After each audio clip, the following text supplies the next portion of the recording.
Alors, dans le marché ERP, on sait qu'il y a eu des périodes de consolidation et aujourd'hui, il reste quelques gros acteurs connus, reconnus sur la place de marché. Le CRM est un marché dans lequel il y a encore énormément de solutions.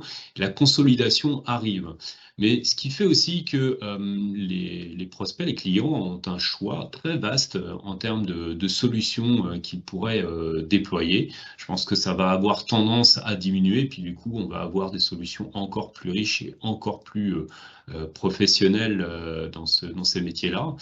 Ce qui est intéressant également, c'est que on a des approches très best of breed aussi qui arrivent, c'est-à-dire que les solutions ERP et CRM n'arrivent plus juste déployées toutes seules, elles arrivent avec un espèce d'écosystème d'offres qu'on appelle les marketplaces, qui vont communiquer, enrichir globalement l'offre et permettre en fait à l'utilisateur de constituer la solution qui répond à la plupart de ces problématiques. Et bien évidemment, il faut que le RP et le CRM communiquent énormément puisque le cœur de tout ça, c'est la data, c'est le process, et ils vont partager beaucoup d'informations ensemble.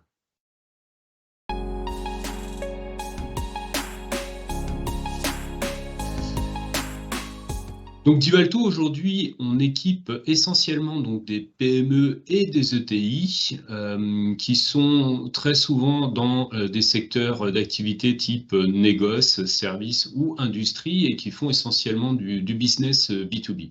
On a très longtemps été reconnu comme un super spécialiste de la mobilité et notamment tout ce qui est commerciaux nomades sur le terrain, techniciens qui interviennent également chez leurs clients. Donc ça, c'est une de nos grosses spécialités. On a des outils très adaptés, dont l'UX a été travaillé pour ça, qui savent fonctionner en mode offline et qui savent embarquer d'ailleurs des processus très complexes, comme par exemple la prise de commande de quincailliers qui auraient des dizaines de milliers d'articles dans leur catalogue, avec des règles de tarification qui sont très complexes. Et depuis peu, on s'est diversifié puisqu'on investit maintenant également beaucoup ce qu'on appelle le CRM pour le back-office, donc les gens qui n'ont pas forcément rencontré leurs clients, qui vont faire de la vente plus ou moins à distance, et également adresser les autres profils de l'entreprise qui utilisent le CRM dans différents contextes.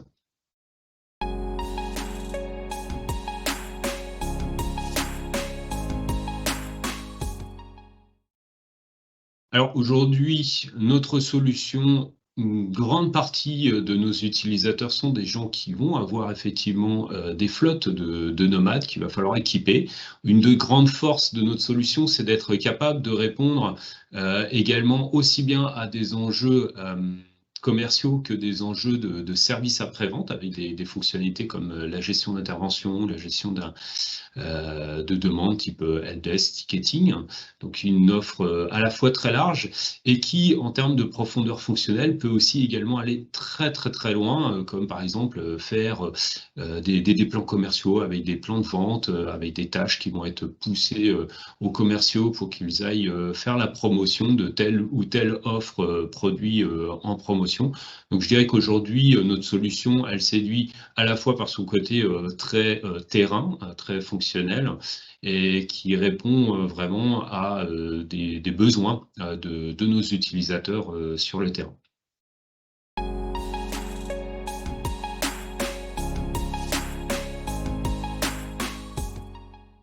Alors, je dirais que le premier impact, bien évidemment, c'est la façon de travailler des différents collaborateurs qui utilisent le CRM. On est passé à un fonctionnement très hybride où on passe une partie de notre temps dans nos locaux d'entreprise, mais également chez soi en télétravail et également sur le terrain. Alors ça, c'est quelque chose qu'on connaissait déjà depuis plusieurs années et qui est, je dirais, le travail également un peu fractionné qu'on rencontrait. Des gens qui préparent leur tournée, qui sont sur le terrain, puis d'autres moments qui vont être dans l'entreprise. Ben là, on a rajouté une autre composante qui est de travailler chez soi. Donc c'est quelque chose qu'on a pris en compte très très tôt chez Divalto. On fournit des solutions qui sont dans le SaaS, qui vont être disponibles partout, qui peuvent être disponibles sur le smartphone, sur la tablette, sur son ordinateur portable à la maison ou en entreprise ou sur son poste fixe. Donc ça, je pense que c'est les gros éléments. Puis après, au niveau du comportement commercial du prospect, là, bien évidemment, la vente, notamment B2B en cycle long, c'est encore plus allongé, c'est plus complexifié. Il faut faire des liens avec tout ce qui est outils type collaboratif, comme par exemple des outils Teams et autres qui permettent d'organiser des réunions virtuelles et conserver également l'historique de tous ces échanges-là dans le CRM, qui est un peu la mémoire de l'entreprise au niveau des prospects et des clients.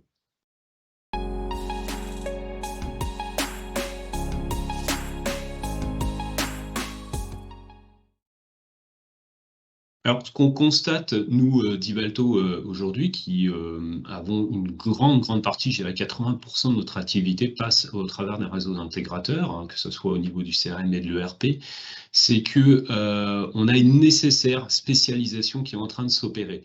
C'est-à-dire que le prospect, le client, n'attend plus en fait une solution ultra généraliste qu'il pourrait personnaliser à loisir, à ses besoins, à ses process, et passer comme ça des mois, des années à aller adapter la solution, expliquer ses besoins à l'intégrateur.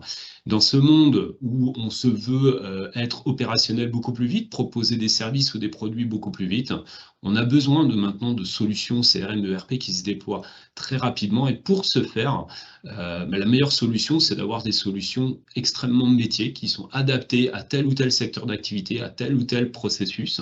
Et un des jobs des intégrateurs, ça va être de choisir finalement quels sont les métiers, les secteurs dans lesquels il veut être spécialiste, avoir un espèce de rôle de conseil dans lesquels ils pourront exprimer les meilleures pratiques dans ces domaines-là.